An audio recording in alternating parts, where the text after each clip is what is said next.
Kemm fi snin passati fil-mument u anke fis-sena li ġejja, il-Gvern se jibqa' jaħdem biex f'Malta u Għawdex ikollna soċjetà sigura.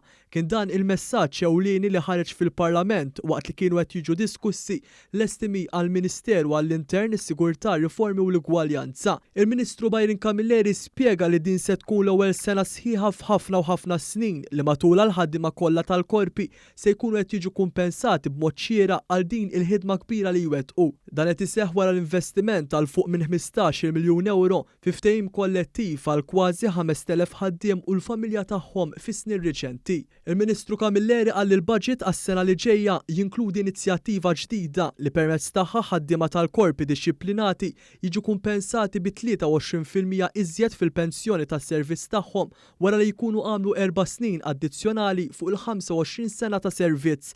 Il-Ministru Byron Camilleri qal li matul is-sena li ġejja se jiġi introdott ukoll il-kunċett ta' pensjoni tas servizz għal 5 snin li romol ta' uffiċjali li jkunu ġew nieqsa waqt is-servizz tagħhom f'korp dixxiplinat. Dwar l-immigrazzjoni regolari l-Ministru Camilleri qal li dan il-Gvern qed juri kemm ma kienx komdu bl-status quo fuq l-immigranti irregolari. Il-Ministru spjega li biex ikollok proċess ta' ażil effiċjenti tagħmel ġustizzja ma' min ħaqqu u tirritorna lil min m'għandux dritt ikun hawn irid tkollok proċess maġġel kemm jista' jkun. Kollok sistema tal-ażil iktar effiċjenti li allura naqqasna il-backlog, ir-ritorn ta' dawk il-persuni li m'għandhomx dritt tal-ażil, li sfortunatament ikun numru kbir ħafna. Is-sena l-oħra kellek rekord ta' persuni li ġew ritornati lejn il-pajjiż tal-oriġinu tagħhom u din is-sena għaliex anke l-waslit kienu naqra inqas, ferm inqas, illi allura wkoll kellek numru ta' persuni li diġà telqu jew kellha ħajtilqu lejn il-pajjiż tal-oriġinu tagħhom għax m'għandhomx dritt għall-ażil. Min-naħa tagħha segretarju parlamentari għar-Riformi u l-Ugwaljanza Rebecca Buttigieg qalet li Malta tinsab fil-quċċata tal-klassifiċi internazzjonali bl-introduzzjoni ta' liġijiet li huma favur l-ugwaljanza.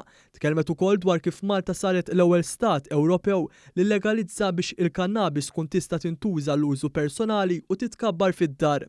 Nista' nħabbar illum hawnhekk li sa frar li ġej l-awtorità għall-użu responsabbli tal-kannabis ser tkun f'pożizzjoni li tiftaħ l-applikazzjonijiet għal liċenzjar għal non-profit organizations li minnhom membri reġistrati se jkunu jistgħu jixtru il-kannabis b'mod sigur biex bekk neqirdu it-traffikar. Il-membru parlamentari Carmelo Obela semma kif matul din is-sena tkompla irrinnovar f'diversi qases fosthom ta' Marsa Xlok, ta' Żejtun, ta' Żurrieq, tal-Marsa u ta' San Pawli l-Baħar. Id-deputat Laburista tkellem dwar kif sa tmiem is-sena 2023 kull belt u raħal Malti u Awċi se jkun kopert bil-Pulizija tal-Komunità.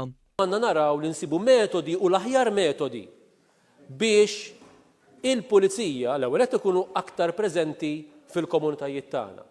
Is-sekkux community police, sekkux ħaġa, sekkux oħra, huma inizjattivi tajbin, tajb li jkollna, imma l-iskop ewlieni għandu jkun li jkollna aktar preżenza tal-pulizija fil-komunitajiet tagħna.